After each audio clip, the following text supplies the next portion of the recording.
Yeah, there you go. Okay, all right, you want to talk Nakato at 62 points or Dan Hounds at 87 points? Welcome to the Rugby Rant podcast show, your premier North American rugby podcast.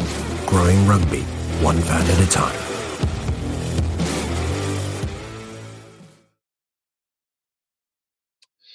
What's going on, everybody? It is episode 132 of the Rugby Rant podcast show. I am, of course, Rob the Hammer Hammerschmidt, and I am flying along with my brother from the north, Doug Wilkey. Doug, how the hell are you, and how is Arrows Up doing? I'm good, brother. Well, Arrows Up could be better with the way the Arrows are going so far, but no, it's all good. They're back home, and spring is here, so it's wonderful. And has the weather been quality up there in Toronto? Yeah, actually, a couple weeks ago, there was snow on the ground, a week ago even, and we had 22 degrees Celsius today, which is it was really nice out in the shorts and the t-shirt today. So hopefully that continues for a little while.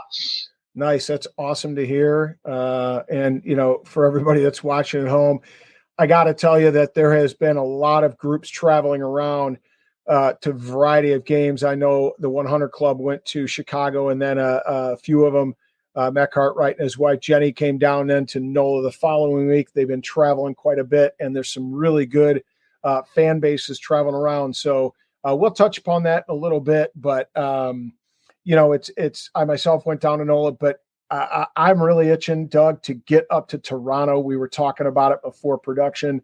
The 17th, June 17th, NOLA Gold plays Toronto Arrows. And I think my mate and myself might come up there and check out that game at York Lions pitch.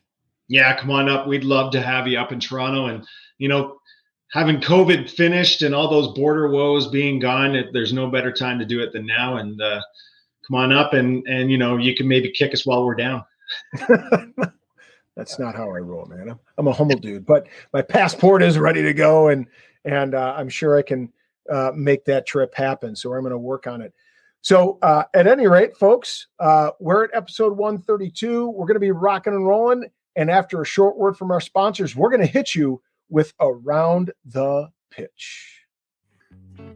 Tighthead Brewing Company is not just Chicago's premier location to watch rugby and enjoy quality ales and lagers. It is also a great place to enjoy local acts performing live music every Thursday and Saturday nights. Additionally, their Wednesday night trivia nights are something not to be missed. Tighthead is located in Mundelein, Illinois, and easily accessible for many Chicagoans, as it is just steps away from the metro. Owner Bruce Durr and the Tighthead staff are dedicated to ensure your microbrew experience is as tight as their beers. Bruce's love for rugby extends beyond the origin of his brewery's name. Tighthead is committed to supporting the rugby community. This includes his support for Lake County RFC and our own Rugby Rant podcast show. Tighthead's tap room is like the familiar rugby clubhouse in which friends and teammates can meet, socialize, and enjoy the wide variety of brews on tap. Regardless of whether your palate enjoys a good IPA or dark barrel-aged brew, Tighthead can deliver. Hey, Chicago, when you want rugby, Tighthead Brewing Company will satisfy your thirst. Tighthead, it's worth more than a try.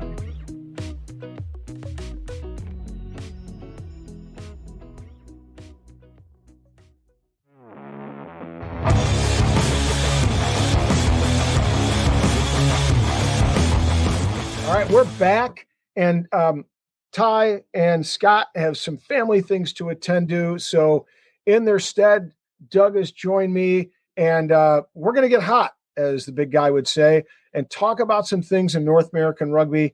And I'm going to go ahead and let my guest, Doug Wilkey, kick it off and talk about some things that are happening up there in Canada north of the border. So what you got in your opening Around the Pitch segment, Doug? Well, just one thing that's been kicked around a bit. It's in the Arrows Up fan group, and I've seen it a bit on the Rugby Rant Facebook page. There's a Vancouver group who's really trying to drum up interest out west, out in Vancouver, to start up a second Canadian team. It's led by Pat O'Gorman, who's a previous player and coach. His son, actually, Regan, plays for the New England Free Jacks right now. So they're a group based in Vancouver looking at Burnaby, BC as a possible landing place for that team. training at the Christine Sinclair Community Center, and then possibly playing games at the Swangard Stadium.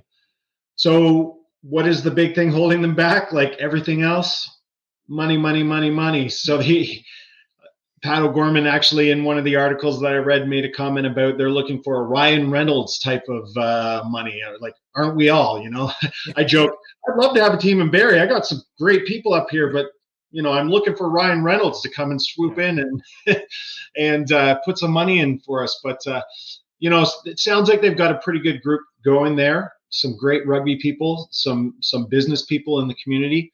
Just maybe haven't found that one or two people to step up because, let's be honest, it's quite a bit of cash, right? So still waiting on that, but hopefully they can drum up some fan interest, some maybe potential sponsorship interest with the talk that they're trying to get going, and we can maybe see Vancouver in the next year or two, maybe to round out the MLR after Miami comes in next year. Well, it's two things that are interesting about that is, number one, isn't Ryan Canadian? I mean, isn't there a natural connection? They mean call and go, hey there. They throw some. He is. There's been lots of talk with him and the Ottawa Senators. He's part of a group that's looking to maybe buy the Ottawa Senators NHL team. Really? And then obviously, what's the soccer team? He owns the. What's the show on? I'm going to look like an idiot because I can't think of the show. But yeah. Oh, Wrexham. Yeah, that's it. Thank you. So obviously he's in, he's feeling the sports team. So maybe, hey, Ryan, come on, give rugby a try. You may like it. Yeah. And it's a hell of a lot cheaper than all the rest of those. Except for maybe Wrexham. You got that pretty cheap. But the other interesting thing about that piece is, you said it, Miami. Like, they kind of set the bar, right? You got to imagine Miami's getting a year run in. They probably are paying what, we've all been thinking franchises are the kind of going rate of a franchise at something like, rumored $10 million. You got to think that now sets the bar, which can be a bit of a challenge when you're trying to bring in a group like that in Vancouver, Oh, for sure. Yeah. And Miami's doing it right. Like having all this time, all the stuff that they're doing on social media to bring things together. It's looks good out there. So yeah, hopefully the money comes funneling in and we can see a second Canadian team sometime soon. Absolutely. Let's hope that happens. I think that would be a good arrangement to have one in the East, one in the West. Nice balance. I am a bit torn though. Like, will that mean that the player pool for the Arrows dwindles, right? Because with the Arrows wanting to have a lot of the Canadians in their squad and really only employing Canadians so far, they haven't employed any Americans or anything. Does that dwindle our talent pool that we can pull from? But maybe that would maybe help them get more Americans into the squad or something like that. Right. Yeah. Some interesting stuff. We'll wait to see what happens out there. And Vancouver, it sure would be nice to see another team come out of Canada, 100%. All right, I'm going to start with my my Around the Pitch segment, and I know some people have probably seen this. I don't think it's flying under the radar at all, but I like to highlight what's happened at the college game because I think it is a source of player pool, as we talked about. Rudy Schultz and the M.A. Sorensen Award nominees came out recently. There was about, 17 nominees on the women's side for M.A. Sorensen, 15 on the Rudy Schultz side of things. What's interesting this year, I don't think they might have done it last year, was they allowed for voting by fans, which had to be completed by the 9th. So as of the recording, we're past that. So hopefully sometime this week, maybe now between the recording and the release this week, we'll get the finalist, the 5 finalists. But it was cool to see that, fans could help select. What I found really interesting, though, is some of the nominees and those that are past winners. So I don't want to take too much time, but I think it's important to note, Michigan's Ember Larson, Harvard's Tiana Padilla on the women's side. Keep in mind, think about some of the past winners since 2016. Hope Rogers, U.S. Eagle. Iona Mara, U.S. Eagle. Mackenzie Hawkins, U.S. Eagle. Emily Heinrich, U.S. Eagle. So on the women's side of things, if you're a Sorensen Award winner, pretty good pedigree that you're following. On the men's side, you got and what I liked about the men's is I know a bit more about these guys, but for those that are checking this out, we have and I'll talk about it in my second segment, but we have a big slate of D1A national championship games, and many of these guys are going to be on display this weekend coming up, as of this recording. So, it's worth checking them out. I think TRN's going to have a couple games, but Life's Oren Beiser, Navy's Lewis Gray, Lindenwood's Nick Hardrick, Army's Tien Mosconi, Davenport's Alex Null. He won't be playing. They got beat, but, he looked good last weekend. And here again, past winners, Dylan Audsley, Bryce Campbell, Harley Wheeler, Emmanuel Albert. So three of the four guys there are U.S. Eagles. So, and at least have some Eagles pedigree either in 7s or 15. So pretty good stuff coming out of college rugby. All right, Dougie, what's your second bit? Yeah, so this, keeping it Canadian, I may as well represent my country. But looking at the Arrows hosted their very first home game this past weekend. Unfortunate close loss to the Ironworkers. But it was great to see. The stadium was fairly packed. Not probably the most attended game so far, but pretty good for this time of the year. They announced over 2,000 people, so somewhere between 2,000 and 3,000 people. The stadium maxes out at 4,000 is the capacity for York Lions Stadium. So it was great seeing everybody back. Great seeing the Arrows back. I believe that a lot of these injury woes that the Arrows are having, I personally attribute it to the fact that they're on the road so much to begin the year. The downtime, they're all the travel that's involved in those first 6 weeks of the season. There's just not as much downtime, not as much time to relax and kick back and maybe heal as much as you need to. So, we're seeing the Arrows are quite decimated. So hopefully some home cooking, being at home, the home crowd cheered them on well, and hopefully it can turn things around for their season going forward. Yeah, well, not for nothing. Remember that, going up in altitude, being in an airplane, can increase inflammation. So when you're trying to recover, especially if you're going on the road that frequently, it can definitely do something to your, can challenge that recovery process, when you've got nicks and niggles. So, not an excuse, but hey, look, when you're playing at a high level, every little advantage, every little edge makes a difference, Yeah, for sure. And like when you're spending that time on the plane, then you're trying to fit in training sessions in between, get those training sessions in before a match.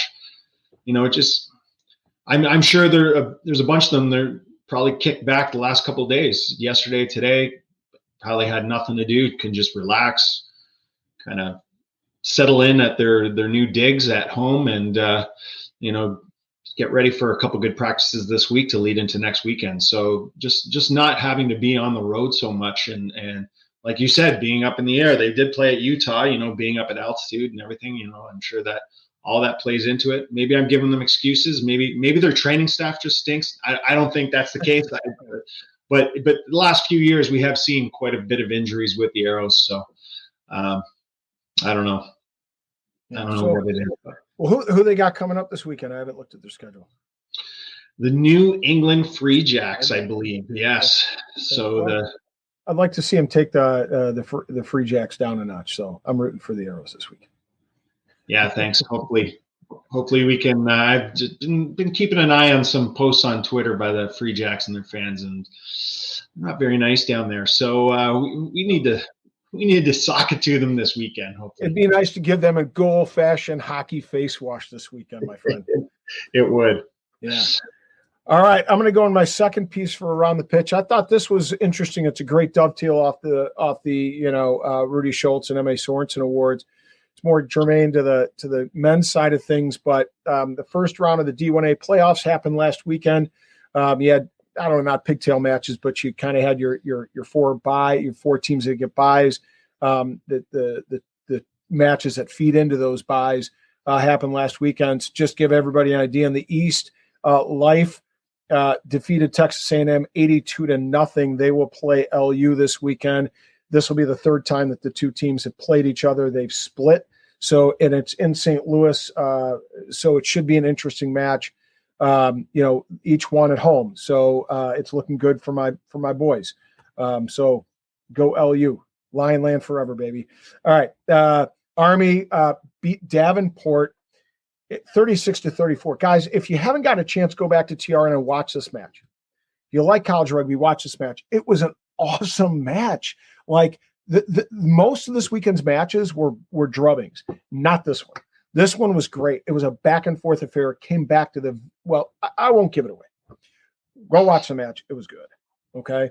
Both teams had, I was impressed with Army is a great, they'll go for the corner and then the great line out and maul. They use their big forward to maul it in. They got a couple tries that way. So really awesome match. Good run of play by Davenport. They had a real nice try. I think their first or second try. Oh, it was champagne rugby. So go check it out, folks. It was worth a watch. In the West, Cal over Cal Poly, 82-15. They'll play St. Mary's. BYU over Arizona, 71-33. They'll play Central Washington. I forgot to mention Army will play Navy. It'll be a rematch. They've already played with Navy actually beating Army earlier this season. So this weekend should be some awesome college rugby for those that follow college rugby in America. I'm looking forward to it, of course, not just because of LU, but because I think there are going to be some really good games, quite a few matchups of some earlier contests. So good stuff happening in college rugby in the United States. With that, I want to throw a quick shout out. Sheila, Dan Falcon, thanks. You guys are awesome. Just had a ball of a time, and they were awesome diplomats from the city of New Orleans. My wife and I absolutely loved our stay there, and Matt Cartwright and his wife, Jenny. I'm glad you guys had a good time. It's good seeing you twice, 2 weekends in a row. But with that, we got to pay some bills, keep the lights on, and give our sponsors a chance to have their say because they've certainly earned it with their support of the Rugby Rant podcast show. So when we return, we'll come back at you with the Rugby Rant, and we're going to be talking about a mid-season assessment of the MLR. Come back and check us out. When we pick up the ball, we also pick up a legacy. A legacy that stretches beyond your current team. A legacy built on the backs of those who came before you with hard work. And for those who will come after you, we promise it won't be easy. But we'll be there, supporting you on and off the field.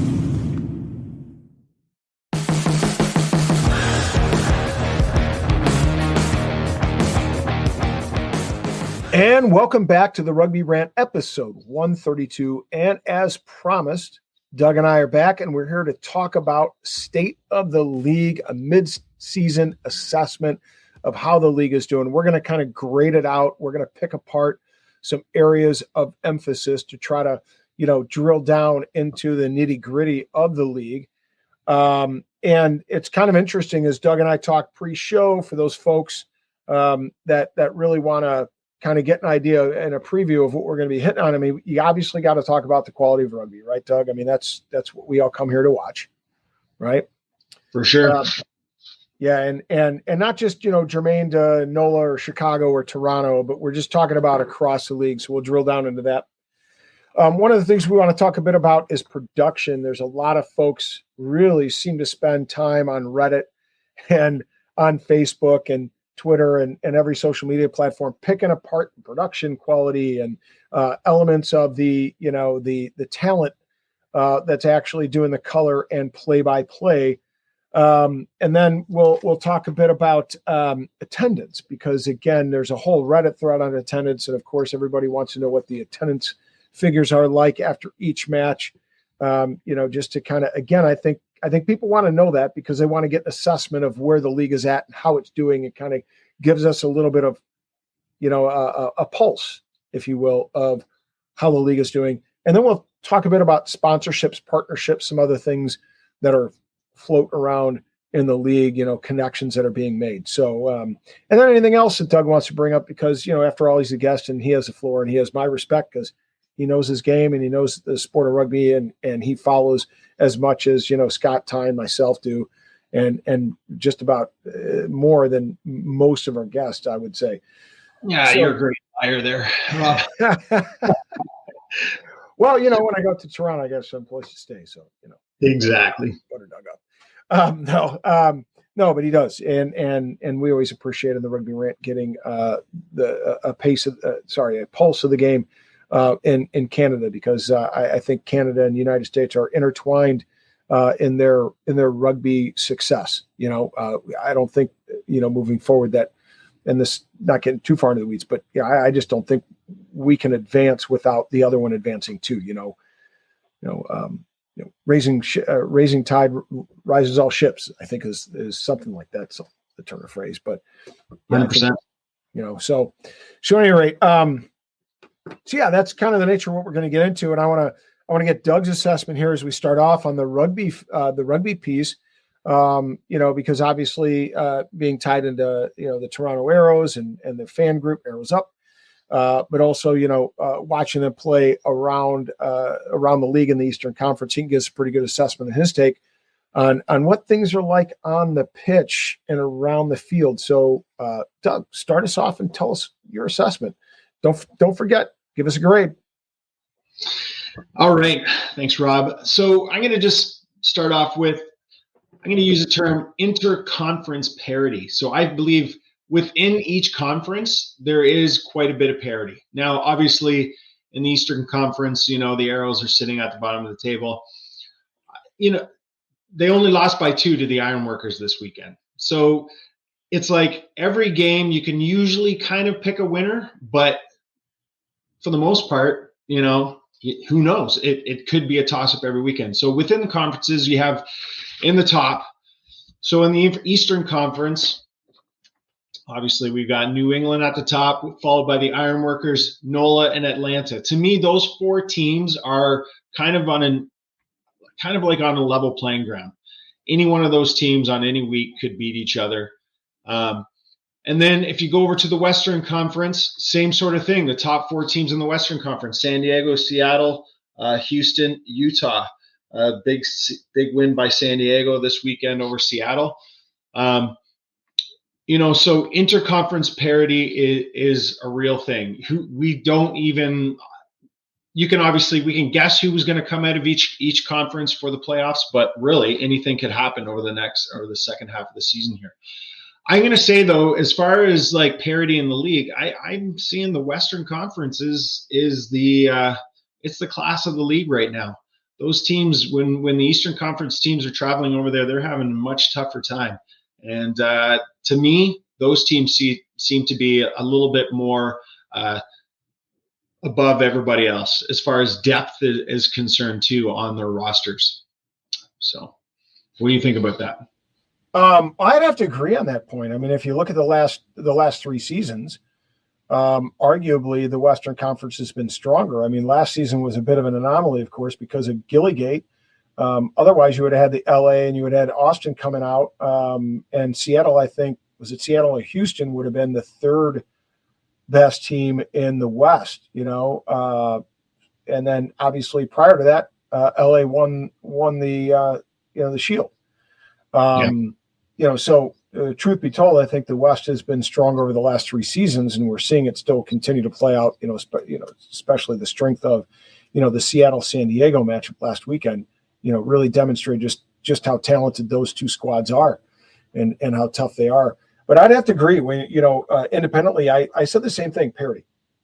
I broke it down by conference as well. But if you look at to kind of double up on Doug's point here, 8 points separates in the West. Separates number 1 and number 4. And if you think about that, that's, one team, loses a game, doesn't score 4 tries, doesn't keep it within 7, and all of a sudden, you have a team knocking on the door of first place. Any one of those 4 teams could be there. Talk specifically, the Jackals get their first win. I know they've been hard to come by, but they've been knocking on the door a little bit this season. It was always, I think this season it was not a question of if, it was a question of when, totally. Right? And they finally got it. the Hounds got their first win against the Jackals, but they've really, there's been 15-point differential, 4-point differential, 1-point differential, 12-point differential, 17-point differential, 12-point differential. So they haven't been out of many of those games. As a matter of fact, in quite a few of those games, within the first 60 minutes, they're right there neck and neck. They were playing tough with Houston. They were playing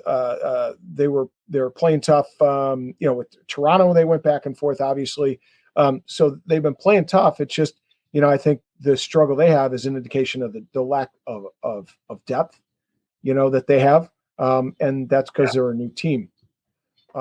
East. I mean, really, if it wasn't for Sam Malcolm that game, scoring all 27 or 28 points, right. that game could have went either way for sure. Right, absolutely. In the East, you got 10 points that separate the top 5. Nola took an undefeated Seattle team right to the wire, and arguably, should have won it on the last play. Just prior to the hooter going off. They lost by 1. It was 35-36. Toronto, as you said, lost to Rooney by 2. So I mean, to me, we always define success on the field, in general, like league-wide success by parity. I mean, they always talk about it in the NFL, for example, when there's a lot of parity, it's good for the league. And I think, as you said, I'd have to agree in this case. Yeah, as soon as it's like somebody's rolling over everybody, people don't want to attend. Like, what is the point? I mean, the Giltinis a bit last year. How long did it take for them to get their first loss? Probably what were they? What did they start out the year last year? 16. No, it's 2 years ago is when they were really rolling. Last year they weren't quite as strong. Oh yeah, that's right. Yeah. Sorry, but yeah, your point is still valid. Yeah, and it seemed like they kind of, they bought their team, and it turns out they probably did some things. Probably did. That's why they're no longer here. But I mean, so we don't have that. Like, really, let's look at the Western Conference this weekend. Those are the only 2 games I got wrong in my Super Brew were those top 4 teams in the Western Conference. Like, so that was kind of a crapshoot. You just go, who's going to win? Seattle was home, but they still lost, and then Houston lost. So it was funny to say that, because I also had written down like round 7 and round 8 in Super Brew. Like, I kind of had a strategy. I won't tell everybody what it is, but it hasn't been successful the last 2 weeks because quite frankly, like round 7 and round 8, we had 2 upsets, if you will. I mean, the underdog won, and in round 7, it was the Warriors over the Free Jacks, 26-24. Dallas, I mean, who would have picked them to beat Toronto? They won 14-11. I mean, I'm not saying, the Toronto's had their, you've talked about it, is they've had. It was the perfect storm for. Yeah. It was the perfect storm for Dallas. But Toronto, I would have thought would have beat them, and put by 5 or 7, and then round 8, the Warriors once again over Houston 30-24, and then the Legion beat Seattle 23-20. So to me, the fact that you have those upsets, not all the games are super predictable. Another an example of that parity at work in my mind. Yeah, it's great. It just keeps everybody's interest going, and it's no one's running away with it. And hopefully we can continue to see some good close games as we get closer to playoffs.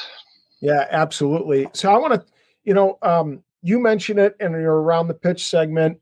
Toronto had their first home match, and we know that every year that's just going to be the struggle that they're going to have to endure, is having their first home match late, and then a slew of home matches, which Chicago's experienced that. And I've talked to James English, when we're in that 3rd or 4th week, and he's just like, he goes, I need a break. It can be really challenging, but you guys were due for some home cooking. So, let's talk attendance, because you got your chance to attend an Arrows game this weekend. What are there's another measure for us, barometer, if you will, for the league. What are your thoughts on attendance? What kind of grade would you give the league insofar as attendance? Well, we started out with a bang, right? Down in San Diego, breaking the attendance record. And Seattle's been awesome. Every single game you watch there, it's just the stadium looks packed. And did I say Seattle? Yeah, Seattle. Seattle. And yeah, so it was awesome to watch. So I would say the grade is up. I'd still give it a B. Not quite an A yet. Obviously, we want to see a lot more people. I was a little worried, to be honest with you. I was a little worried this weekend, not to be a pessimist or whatever, but with the Arrows having the season that they started out with, I was a little worried about would people turn out, and they did. So hopefully, we can get a few more wins and build on, get some more attendance out. And they've talked about that a few of the games later on this year are already close to sold out, so close to 4,000 people, which would be great in Toronto. Yeah. So I'd say a B. Okay, a B. All right. It can improve. It definitely is still room for improvement. I don't know how we're going to improve on that. I don't know. I don't want to get into it, but what would you think? What do you grade? Well, I want a C plus, and I'm a pretty tough critic because for me an A, you're hitting, you got to be hitting some pretty solid marks in just about every stadium each week, right, to get that A, because that A is excellent. That's you and I are both teachers, right? I mean, A is excellent. And so that's my barometer. And I'm saying C plus again. It's average. It's maybe starting to shoot a little above average. You had the 11,000, like you said, at San Diego. The Hounds had 4,443 in their opener. Here's the deal. What followed up? I think that's why I was troubled by going to a B, because if now San Diego came back and then their second and third matches they had, even 5,000 or 6,000, right? And the Hounds could follow up with a 2,000, or 2,500. Then I could squeak that out. I guess I struggle. And it's the other reason I'm going to grade the league at a C is because, and I'm talking from the Hounds case, because that's what I know. I mean, I've been field side. Why 5 weeks? You guys have to do it because of weather. Why 5 weeks in a row? They know Chicago weather in March is going to be hit or miss. And we had, 3 games where I'm talking to Sammy the Boot, is the man of the match after that game. And he's like, please get me to this interview and let me get in that damn warm locker room before I freeze my nuggets off. It was awful. And I don't know what the scheduler was thinking there for sure. And yet we have 1 game in April at home, 1 game in May, and 1 game in June. Yeah, that doesn't seem right, because really, if you look at geographically, Chicago's not that much further south than Toronto is. No. So I was really surprised that you guys played so early in the season at home, and then, like you say, you've had these back-to-back games. It's tough, but I think you're seeing what my argument has always been with the Arrows. It's tough as a fan. It's like, yeah, great, they're home, but now we're going to 7 weekends in a row. I've got to try to get to the games and ditch my family, and I wish my family was a little bit more involved, but they're not. So it's like trying to sustain that all those weeks in a row. It can be tough, and it can be tiring on a fan base, especially if they're losing. It's one thing if they're winning every game by 40 points or whatever, and everybody's rah. But if you're losing, it can become tougher. Yeah, if you carry that momentum. And so, on the back of that, we understand that Toronto and Chicago and New England, they're going to have some challenging, in New York, are going to have some challenging weather conditions that might make it difficult for quality attendance numbers. And that's why I looked at Atlanta. They had 1567 last weekend. They should be doing better than that. And some fans that were down there were saying, yeah, that was the number of tickets sold, but that wasn't the number of people that were actually there. That was less than that. Well, this is one thing I've always said, the Toronto Wolfpack playing in Toronto all the time had 5,000, 6,000, 7,000 fans. But I want to know, and it turns out, what were the paying attendance? And I bet you it was 2,000 or 3,000 was the paying attendance, and the rest were all giveaways, which is great. You're creating an atmosphere and you're creating a buzz, but you only have so many people paying, and you're only bringing in so much revenue. So Right. maybe that's part of the reason why they tanked, right? Who knows? Right. But Exactly. I'm glad the Arrows are doing it the way they are, but I'm like, okay, we're at these, and this is what I was saying, we're at this point where the numbers, where are we going to get, and it's got to be new fans. Who's going to bring those new fans in? How do we bring those new fans in? And, it's tough. Yeah, for sure. And like even Houston had 1,200 last weekend. Like, really, yeah. Again, the weather down there right now, March, April, they should be packing it in. New Orleans should be packing it in. Like, and Houston has a great team this year. I could see if it was like 2 or 3 years ago, but right. They've got a great. They could challenge for this thing, right? And it's a quaint venue. It's like a Tukwila, it's like Starfire, it's 4,000. So, you create a great atmosphere, and I guess that's why I went with a C+. Some of those key places I'm saying we should be seeing better numbers. See, you're an old school teacher, and nowadays an A is like a D from 10 years ago. Right, yeah. A is, hey, we're just glad you turned in homework. Yeah, 100%.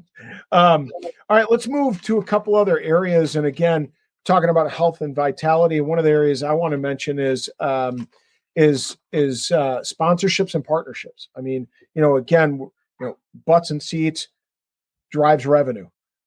Gives us an indication of people paying attention. But I think the other side of things is the business component, and that is, are you developing new, sponsorships and partnerships that can, bring the corporate monies in to individual teams and into the league. So, what are your thoughts on this one? How would you grade out the league here? Yeah, I mean, to me, I don't know if there's different sponsors. I don't know if there's any more or any like higher from, and I'm not much of a marketing or much, like, I don't tend to pay too much attention to that kind of stuff. Obviously you need to have good sponsors to bring in that's that hidden revenue, right? But to me, they're doing a good job of filling it in, and kind of, it doesn't look like they've lost any. It looks like they've probably gained some, but I don't know. I don't know if there's much of is there a home run hitter as far as sponsorship is concerned? I'd say no, but and I'd agree with you on that note. The one you don't have to. Yeah. But the one thing I would say is that, and here's what fans don't know, but we need to realize, is that paid sponsorship versus sponsorship in kind. Yeah. Right. So like American Airlines, they've been a consistent sponsor. But we do know that American Airlines provides travel vouchers for teams so that they can reduce, and help with that cost of travel. Right. So how much of their sponsorship is that sponsorship in kind versus, actual monies? Do you think Rhino is that mostly in kind, like with equipment and whatnot, or? Yeah, and you gotta think so. Like if you go to the sideline, as I'm walking the sideline, I'm seeing Rhino bags, Rhino balls, legs. The whole. Yep. But there again, that's the big question mark. That's what we don't know, and I'm not even going to begin to guess as to which is which. But we can only go with what's there. I think they've held some good partnerships. I would give this one an A. And I'd give it an A because a couple of things. I like the fact that Arctic has been brought in. I think that's a really, really good partnership. I myself bought a mug, and it was a lot cheaper than Yeti, and the thing works. I use it every single damn day. I think that's a great partnership. They have some good products. Oval 3 just came in with the NFTs. I think that's an interesting thing. I'm not sure how much it's going to make a difference, but it certainly is designed towards a younger crowd. Thorn Sports Nutrition. I mean, again, that's probably a lot of sponsorship in kind because, they're giving the products to players. But, having said that, I think it's a nice partnership. Sports Info Solutions, which does the betting data. Here's where this one I like, because if you notice on the production side, we'll talk about that in a minute, every time the color the analysts talk about the betting lines, right? And I know here, I don't know about in Canada. I know they had some last year, but here we're starting to see the MLR be on the sports betting lines, so you can actually now start to bet on it, which is great. Yeah, no, it's great. One thing I wanted to say about the Arctic, it bugged the heck out of me, and I know that there is only the one Canadian team. Yeah. But when I went to their website, there's no Canadian. They don't ship or anything to Canada. Well, they don't ship to Canada. No. Okay. Yeah. So I mean, I get it. I mean, the big chunk of the league is in the States, but I'm like, if this is a league sponsor, like, right, they've got to figure out a way to make it happen.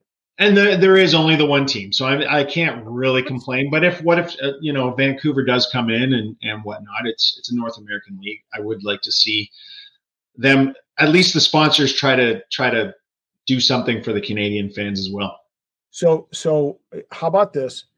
You get it set up, either yourself or take a big order, have it sent to Rob Hammerschmidt's house, and when you come down with your family for the final, you can pick up all your Toronto Arrows Arctic gear. That sounds like a deal. You can get a job. You can be a distributor there for that. Yeah, there we go.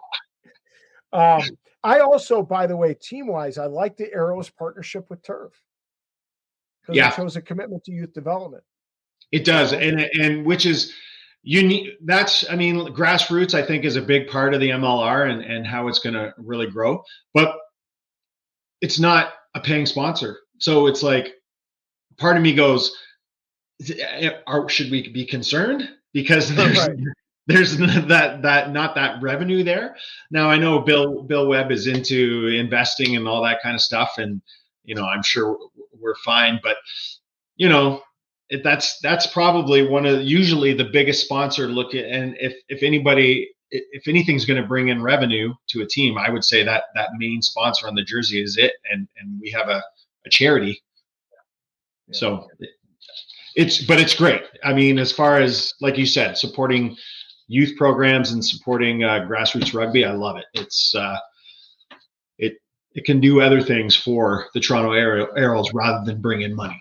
Yeah, right. Grow and develop the fan base. And USAR and USA Youth and High School are relaunching Rookie Rugby, so they're bringing that partnership back, which is good.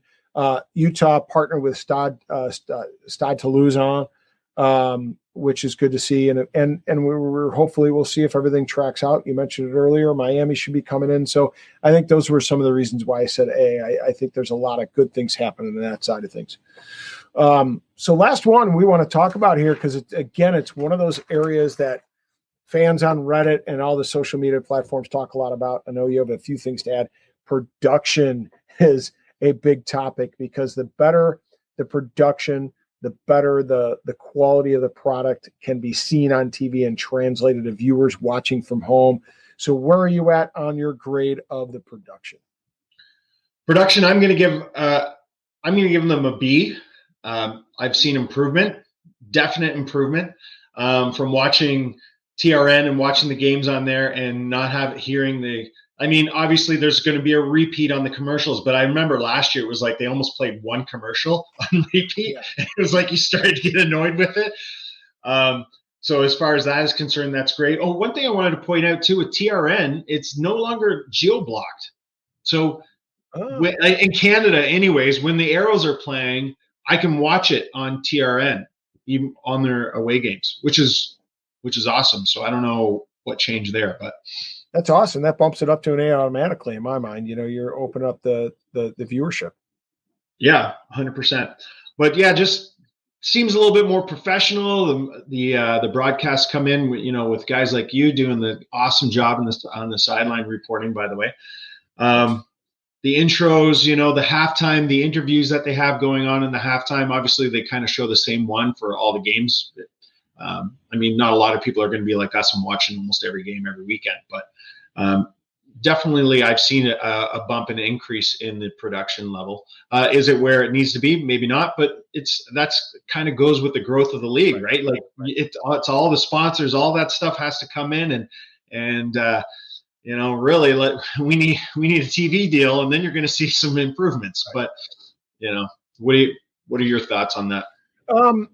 So I went B plus, and maybe this is where my perspective kind of clouds my judgment, so to speak. But now that I've been on the other side, I'm part of the broadcast. At least for the Hounds home matches, I'm getting to see the other side. And here's some of the things I really liked. Again, to your point, is it where we want it to be? No, but we're 6 years in. And every year, I think we've gotten the improvements that we're looking for. But one of the things I liked, all female crew, the first time ever for a rugby match with Wendy Young, Brianna Kim, and Tammy McQueen, all on the production. I thought that was an awesome step in the right direction. And by the way, big shout out to Wendy. I've worked with her on a broadcast, and she's awesome. Just knows her stuff, just has a unique ability to translate it to the fans at home. I love what she does. Yeah, and Brianna too. I haven't worked with Brianna yet, but she does a great job. So I thought that was awesome.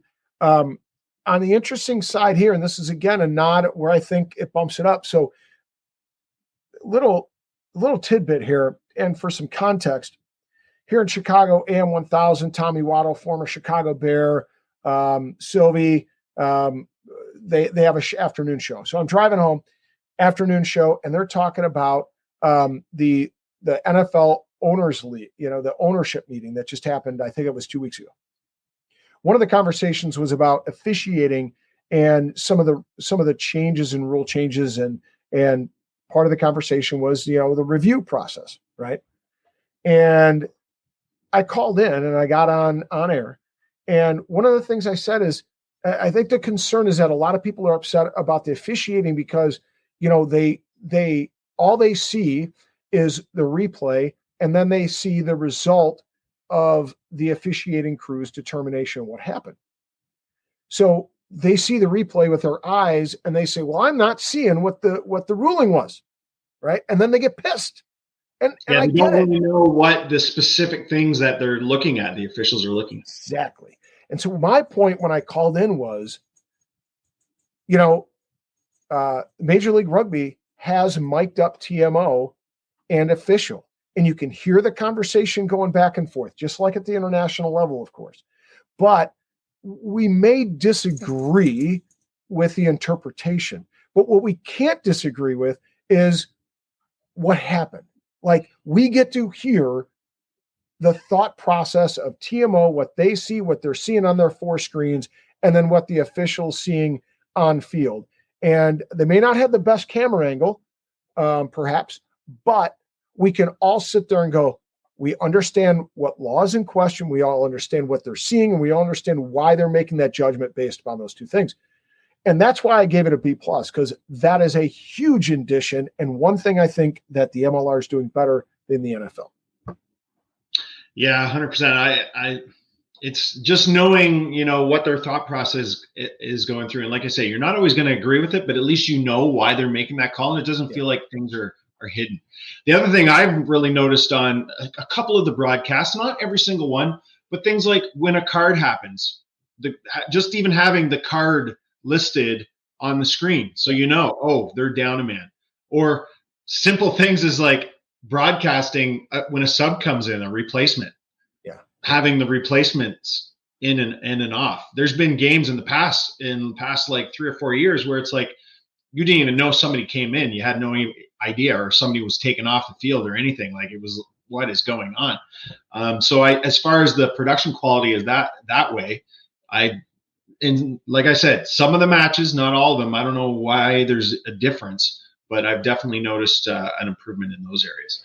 Yeah, it's interesting you talk about that, because there are actually 2 production groups that do MLR produced games.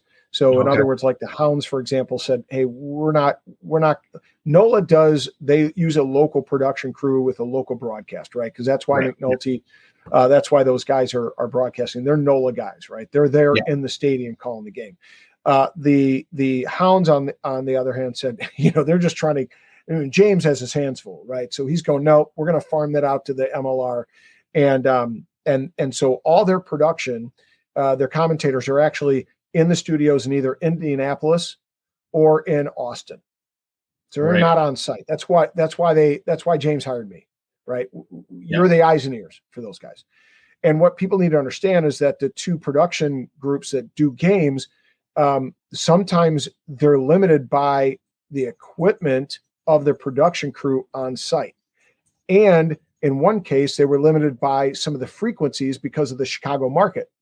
So like in one case, for example, I was wired into my mic was wired into the side, and I could go, to about the edges of either side's bench.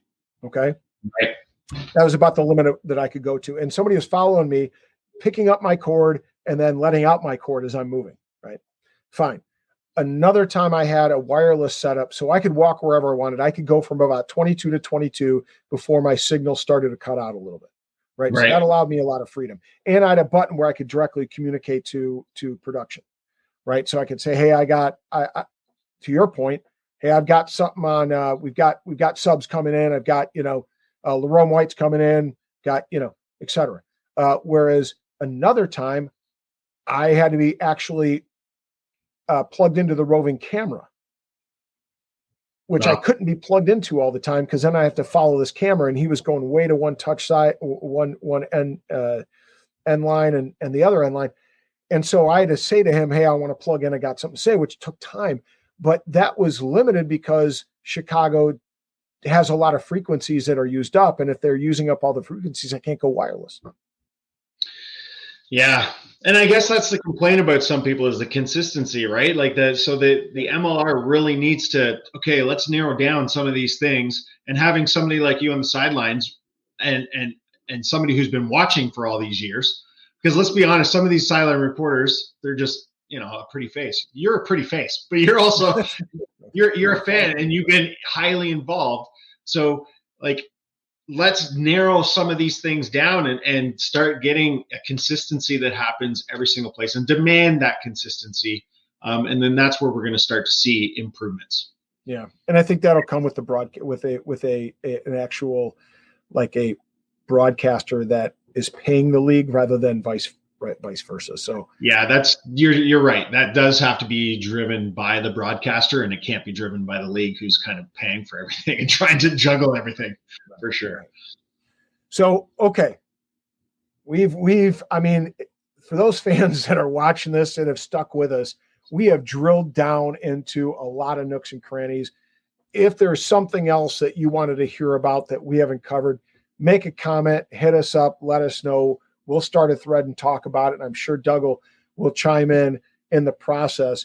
But before we, depart for episode 132 of the Rugby Rant podcast show, Doug, overall assessment of the league midway through the season, 1 grade, what are you giving us? If the Arrows were doing better, it would be a better grade. No.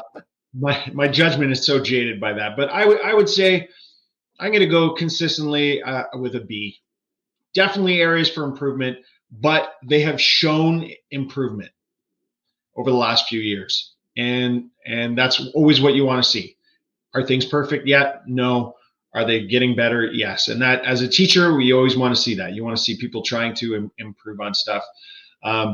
So I only think it's going to get better, and as like these teams start coming in like Miami, and you got these bigger markets coming in too, I just see hope for a future that, Rome wasn't built in a day. The MLS wasn't built all in once. We're kind of following on their coattails, and they didn't get to where they are right now by mistake, right? They had to go through the growing pains too. And I'm hopeful that we can go through those growing pains and continue to flourish as a league for sure. So B. And I'm interested. This is interesting. So here's 2 teachers, and you like to do that. What do they call it? Interrater reliability. Isn't that the buzzword in education now? Interrater reliability. Basically, how do you get two teachers assessing something similar, and do they come up with the same grade? And you want to see that, right? So see how much bias is in there, like my bias with the Arrows. Right. Exactly. And what's interesting is I'd go with a B as well. So there must be, we must be cooking with gas here.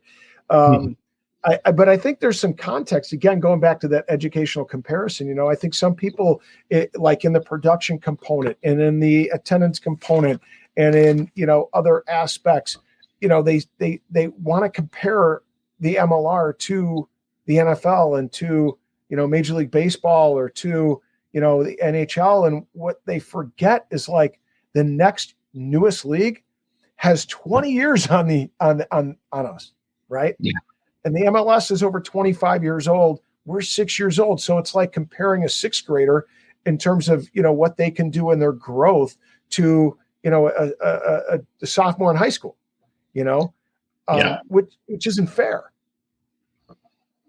So no, it's not. And I mean, like, it's funny when you say MLS 20, like, it doesn't feel that old to me. It still feels relatively new. So, and they've had that many years behind them. So there's a lot of people, and you said like Reddit and all this stuff, trashing the league. Oh, we're 5 years in. Well, 5 years really in the grand scheme of things to get this sort of a thing up and running and to be successful and to keep it going. Like, just ask pro rugby, just ask those other ones that died after the first season.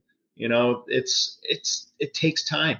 So like I said, as long as we're seeing these improvements, we'll continue to try to hold their feet to the fire, of course, but you gotta be, optimistic, and you gotta, applaud them and keep things going in the right direction. So. Right. And that's the key for me. Like you said, growth, just like any good teacher, we want to see growth. If we see growth, we can see positives and eventually we'll get to where we want it to go, but it's going to take some time, and it's going to take, take a little bit of patience, and nothing wrong with bringing up issues, nothing wrong with pointing out where we want to see things improve. But we've also got to recognize growth. So I think we picked it apart. We both agree on the grade of B for the midseason assessment. And before we check out of here, Doug, what's going on your end? Are you coaching the high school kids at it? Give us high school season's ramping up. We're still in the gym, chomping at the bit to get outside. Season's going to be starting in the last week of April. And then also the club rugby, Barrie Rugby Club. I coach over here. I coach my son's under 10 team. So we're going to be starting in May. So looking forward to seeing all those kids out on the field. Awesome. So if you're checking us out up there in Toronto, check out Barrie Rugby Club and get your kids involved, because we want to see if we're going to do anything to help the sport grow in any of these areas we talked about, we have got to get youth involved in rugby. As we like to say in the Rugby Rant, we're trying to grow rugby one fan at a time, so we need to continue to invest of ourselves in any way we can. And I don't know, I think we've done our bit for the day. And Doug, I sincerely appreciate you joining me. I think I've had a lot of fun talking about it with you. It's been a real good convo, and I can't wait for more of it to come this season, the second half. And again, we're going to try to make that 17th of June happen when the Nola Gold square off against the Toronto Arrows in York Line Stadium.